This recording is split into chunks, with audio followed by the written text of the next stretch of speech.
Hello guys, welcome back to my another blog. আশা করি সবাই ভালো আছো এবং সুস্থ আছো। তো দেখো, আজকে আমাদের বাসায় মেহমান আসে আর মেহমান মিষ্টি নিয়ে আসে। তো সেটাই আর কি প্রিন্স ধরে দেখছিল কি কি মিষ্টি নিয়ে আসছে। তো এখানে কালো মিষ্টি তারপর সাদা মিষ্টি দুইটাই আছে। তো প্রিন্স তো দেখেই মানে মিষ্টির প্যাকেটটা নিয়ে টানাটানি শুরু করে দিয়েছে, কিন্তু আসলে সত্যি কথা এটাই যে প্রিন্স মিষ্টি খায় না। তো দেখো, ওইদিকে মিষ্টি খাওয়ার পর্ব শেষ, এইদিকে আজকে আমি কিন্তু লাড়ু বানাচ্ছি। তো আসলে আমার এক দেবরের জন্য আজকে লাড়ু বানাচ্ছি। সে আর কি বলল, বৌদি আমার জন্য লাড়ু বানিয়ে পাঠিয়ে দাও, তো সেজন্যই আজকে আর কি লাড়ু বানাচ্ছি। তো অনেক গরম লাড়ুগুলো, তো সেজন্য অনেক কষ্ট করে একটু বানাচ্ছি। তো লক্ষ্মী পূজায় লাড়ু বানিয়েছিলাম আর এরপর আবার আজকে মানে লাড়ু বানিয়েছি, তাও মানে আমার দেবরের জন্য, স্পেশাল দেবরের জন্য। তো দেখো, এখানে লাড়ু বানানো শেষ আর আজকে কিন্তু পারফেক্টভাবে লাড়ু হয়েছে। লক্ষ্মী পূজায় যে বানিয়েছিলাম তার থেকেও সুন্দর। তো অনেক সময় ঠান্ডা করার পর এবার আর কি প্যাকেট করছি আর কি পাঠিয়ে দেব। আর এইদিকে শীত তো চলে আসছে আর এই সিজনে কিন্তু জলপাই প্রচুর পরিমাণে পাওয়া যায়। আর এখন তো আর কি জলপাইয়ের আচার সেটা আর কি বানাতেই হবে। তো আমার শাশুড়ি মা কিন্তু খুবই ভালো মানে স্পেশালভাবে আচার বানাতে পারে। তা যে কোনো কিছুর আচারই হোক, আমার শাশুড়ি মা এত সুন্দর আচার বানায় কি বলবো। খেতে কিন্তু অনেক স্বাদ আর কি, সেজন্যই আজকে আমাদের বাসায় জলপাইয়ের আচার বানানো হবে। তো এজন্য আমি কুকারে আর কি জলপাইগুলো একটু সেদ্ধ করে নিচ্ছিলাম, মানে ফাটা ফাটা করে। এইদিকে আমার মানে একটা দিদি সে আর কি মশলাগুলো, গরম মশলা, তারপরে শুকনো লঙ্কা, তারপরে পাঁচফোড়ন সব কিছু আর কি বেটে গুঁড়ো করে নিচ্ছিল। আর এইদিকে দেখো আমার শাশুড়ি মা মানে আচার বানানোর প্রস্তুত প্রণালী আর কি তৈরি করতেছে। তো প্রথমে জল দিয়ে, জলটা গরম হওয়ার পর এর উপরে আর কি চিনি দিয়ে দেবে। তো চিনির শিরার মধ্যে আর কি মূলত আচারটা তৈরি করা হবে। এতে কোনো প্রকার মানে তেল ইউজ করা হবে না, একদম তেল ছাড়া। আর এই কারণেই হয়তো মানে আচারটা এত টেস্টি আর এত ভালো হয়। তো ওইদিকে দেখো আমার জলপই সেদ্ধ করা প্রায় কমপ্লিট আর একদম ফাটা ফাটা হয়েছে, এরকমভাবেই সেদ্ধ করে নামিয়ে নিলে হবে। তো আজকে অনেক অনেক আচার বানানো হবে।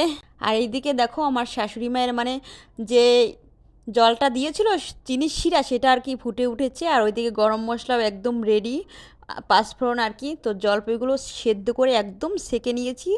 তো দেখো চিনির শিরাটা কিন্তু একদম তৈরি হয়ে গিয়েছে। আর এরকম হলেই এর মধ্যে আর কি আচারটা মানে জলপাইগুলো দিয়ে দিতে হবে। তো দেখো ফাইনালি আমার শাশুড়ি মা জলপাইগুলো দিয়ে দিচ্ছে। আর এবার মানে এটা অনেক টাইম নিয়ে আর কি আচারটা বানাবে। তো আচার যেহেতু এটা মানে এতটা পারফেক্ট হবে, মানে আমাদের বানানোর উপর, মানে যত সময় নিয়ে বানানো যাবে ততটাই পারফেক্ট হবে। তো আমি আমার শাশুড়ি মায়ের কাছ থেকেই আচার বানানো শিখেছি, যদিও আমি এখন পর্যন্ত সেরকমভাবে কখনো আচার আমার বানানো হয়নি। আমার শাশুড়ি মাই সবসময় আচার বানায়।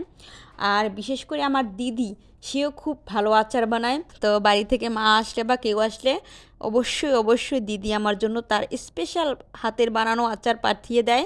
তো সেগুলো কিন্তু আমার ভীষণ ভীষণ প্রিয়।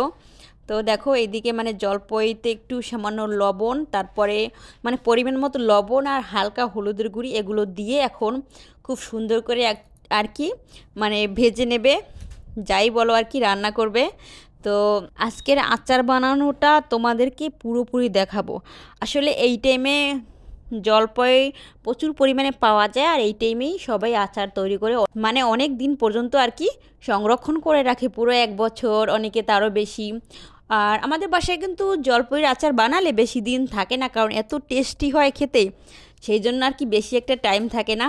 তো এইদিকে দেখো মানে অর্ধেক বানাবে এখন শুধু চিনির উপরে, তারপরে বাকি অর্ধেক আর কি মানে হালকা তেল দিয়ে বানাবে, ওটা আর কি অন্য কোথাও পাঠাবে সেই জন্য। তো এইদিকে দেখো মশলা দিয়ে দিচ্ছে আর বাকি মশলা মানে আচারটা পুরো তৈরি হওয়ার পরে আর কি দিবে। তো একদম আচার কিন্তু গলে গলে গিয়েছে, একদম ভর্তা ভর্তা টাইপের আচার হবে, যার কারণে খেতে কিন্তু আরও বেশি ভালো হয়। আর এইদিকে দেখো আমার বাবা কি করতেছে, ও একা একা বসে বসে খেলা করতেছে। তো গাইস দেখো এইদিকে আচারের প্রায় ফাইনাল লুকটা এসে গিয়েছে। আর অনেক সুন্দর একটা কালার আসছে কিন্তু ভাজতে ভাজতে, মানে আচারটা তৈরি করতে করতে মানে অনেক সুন্দর একটা কালার আসছে, আর এত সুন্দর একটা ফ্লেভার আসছে কি বলবো, জাস্ট আমার নাকে এখনও গন্ধ লেগে আছে।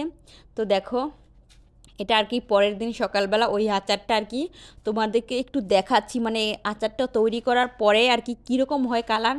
তো দেখো আচারের ফাইনাল লুকটা এত সুন্দর, জাস্ট ওয়াও। আর এদিকে দেখো তেলের আচারটা তৈরি করা হচ্ছে, মানে এটাও প্রায় সেম প্রসেসে তৈরি করেছে, তার সাথে দেখো শুকনো মরিচ দিয়েছে আর হালকা সরিষার তেল, যার কারণে আচারটা খেতে কিন্তু অনেক অনেক টেস্টি হয়। তো এদিকে দেখো আচার বানাতে বানাতে আমার শাশুড়ি মায়ের পুরো মাথা ব্যথা হয়ে গিয়েছে, আর আমার মেয়েটা আমার শাশুড়ি মায়ের অনেক যত্ন নিচ্ছে, মাথা আর কি চুলগুলো আঁচড়িয়ে দিচ্ছে। তো এদিকে দেখো মেহমানরা আমাদের বাসায় বিকেলবেলা আর কি পিৎজা নিয়ে আসে, আর এটাই এখন আমরা সবাই মিলে খাবো।